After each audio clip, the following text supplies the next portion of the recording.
Life is always a battle field. ప్రతి జీవితంలో ఏదో ఒక యుద్ధం ఉంటుంది. కొంతమంది జీవితాల్లో జీవితాంతం యుద్ధమే ఉంటుంది. కొంతమంది జీవితాల్లో శాంతి ఎక్కువ ఉంటుంది, యుద్ధాలు తక్కువ ఉంటాయి. మొత్తానికైతే ప్రతి ఒక్కరు యుద్ధం చేయాల్సిందే. అయితే కొన్ని సందర్భాల్లో స్పెషల్ గిఫ్ట్ కొంతమందికి ఉంటుంది అనమాట. స్పెషల్ ఆఫర్ దేవుడు ఇస్తుంటాడు. వాళ్ళు చాలా పెద్ద పెద్ద యుద్ధాలు చేయాల్సి వస్తూ ఉంటుంది జీవితాంతం. ఇది చేసేటప్పుడు ఇదంతా మనకేనా, ఇన్ని సమస్యలు మనకేనా, ఇన్ని సవాళ్ళు మనకేనా, అప్పుడప్పుడు ఇలాంటి డౌట్ వస్తూ ఉంటుంది. ఇదంతా మనకే ఎందుకు చుట్టుకుంటుంది అని చెప్పి. అయితే లైఫ్లో ప్రశాంతత ఉండదా, లైఫ్లో పర్పస్ ఏంటి, దీని ఎండ్ ఏంటి, ఈ క్వశ్చన్స్ ఇలా జీవితాంతం యుద్ధాలు చేసేవాళ్ళు వస్తూ ఉంటాయన్నమాట. దీనికి ఆన్సర్ ఒకటే. నీకు ఎంత గొప్ప ఫైట్ అనేది లైఫ్లో దొరికితే నువ్వు అంత స్ట్రాంగ్గా ఉంటావు. స్ట్రాంగ్గా ఉంటావనే కాదు, నువ్వు అంత నేర్చుకుంటావు లైఫ్లో. Life is nothing but an experience of learning something, and life is all about moments. నువ్వు ఎన్ని మూమెంట్స్లో ఎంత కొత్తవి నేర్చుకున్నావు, ఎంత ఎక్స్పీరియన్స్ చేసావు అని. మనం ఒక నోషన్తో ఉంటాం, లైఫ్ అంతా హ్యాపీగా ఉండాలి, లైఫ్లో అన్నీ మనమే కలవాలి, లేదా లైఫ్ అంటే చాలా ప్రశాంతంగా ఉండాలని. ఆ నోషనే బేసికల్గా తప్పని నేను అనుకుంటాను. లైఫ్ అనేది మనం ఎంత నేర్చుకున్నాం అనేది. అన్నీ ప్లెయిన్గా ఉండి అంత బాగుంటే అసలు లైఫ్లో నేర్చుకోవడానికి ఏముండదు. లైఫ్లో ఎన్ని ఛాలెంజెస్, ఎన్ని స్ట్రగుల్స్ ఎంత ఎదురైతే మనం నేర్చుకోవడానికి అంత గొప్పగా ఉంటుందని.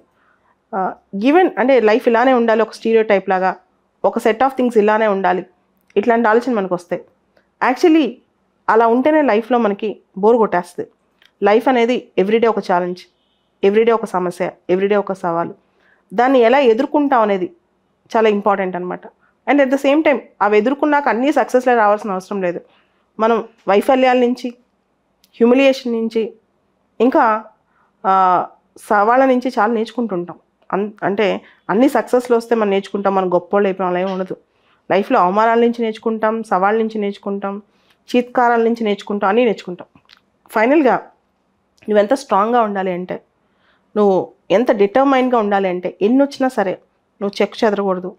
నీలో ఉన్న స్థితప్రజ్ఞత అస్సలు మూవ్ అవ్వకూడదు అనమాట. అది చాలా ఇంపార్టెంట్.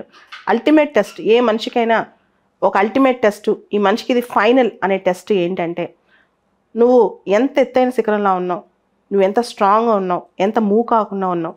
సో ఈ ప్రపంచం మొత్తం నువ్వు ఎలా కనిపించాలి అంటే, హిమాలయ పర్వతాలు తీసుకోండి.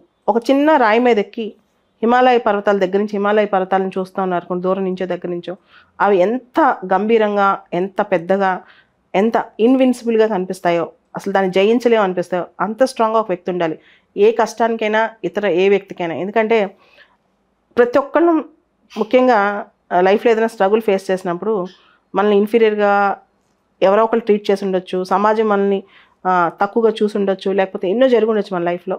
వాళ్ళందరూ ఏదో ఒక రోజుకి నీ లైఫ్లో మళ్ళా నువ్వేం చేస్తున్నావు, నువ్వు ఎక్కడున్నావు, నువ్వు ఏ విధంగా లైఫ్లో స్ట్రగుల్స్ని ఫేస్ చేస్తున్నావు అని ఎవ్రీబడి సమాజంలో తెలుసుకుంటూనే ఉంటారు. దాంతోపాటు సమాజానికి నేర్పించాల్సిన నీతి కూడా ఒకటి ఉంటుంది అనమాట. అదే నీకు ఎన్ని వచ్చినా, ఎలా ఉన్నా సరే, ఎంత స్ట్రగుల్స్ని ఫేస్ చేసినా, బీ లైక్ ఏ హిమాలయ పర్వతం ఎంత గంభీరంగా, ఎంత గొప్పగా, ఎంత పెద్దగా ఉంటుందో, తొణకదో బెనకదో, అదేవిధంగా నువ్వు కూడా అంత స్ట్రాంగ్గా ఉండాలి. అదే హ్యూమన్ లైఫ్ అనమాట.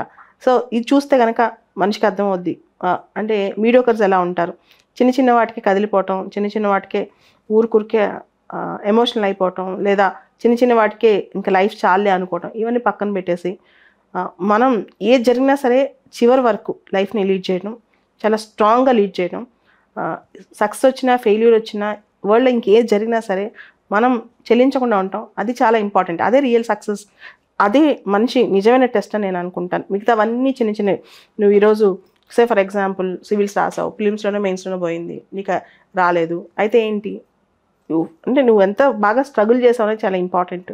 అదేవిధంగా ఇంకొక ఎగ్జాంపుల్, లైఫ్లో నువ్వు ఒక లక్ష్యం పెట్టుకుని పోరాడావు, చేయలేకపోయావు, లేదా లైఫ్లో నువ్వు చాలా ఒక ఇండస్ట్రీలోనో లేకపోతే ఒక డొమైన్లో, స్పోర్ట్స్ కానీ, సినిమా కానీ, పాలిటిక్స్ కానీ నువ్వు ఎక్సెల్ అవుదాం అనుకున్నావు కానీ అవ్వలేకపోయావు. ఇవన్నీ ఒకసారి ఆలోచిస్తే లైఫ్ 100 years తర్వాత, అంటే 2023 100 సంవత్సరాల తర్వాత రియల్ టెస్ట్ ఏంటంటే, ఒక వ్యక్తి జీవితానికి ఉన్న రియల్ టెస్ట్, ఆ వ్యక్తి మొత్తం అన్ని ఎపిసోడ్స్ ఆఫ్ లైఫ్లో ఎలా బిహేవ్ చేశాడు, ఎంత స్ట్రాంగ్గా ఉన్నాడు, దాన్ని ఎలా హ్యాండిల్ చేశాడు, that is real life. Rather than టెంపరీగా నువ్వు ఫస్ట్ ర్యాంక్ వచ్చేసిన సివిల్స్లో, లేకపోతే నువ్వు అనుకున్నట్టు నువ్వు పెద్ద స్టార్ అయిపోయావా, లేకపోతే నువ్వు ఒక బిజినెస్లో మిలియనీర్ అయిపోయావు, ఇదంతా కాదు. End of the day how you have handled your life is the ultimate thing in human life అని నేను అనుకుంటాను.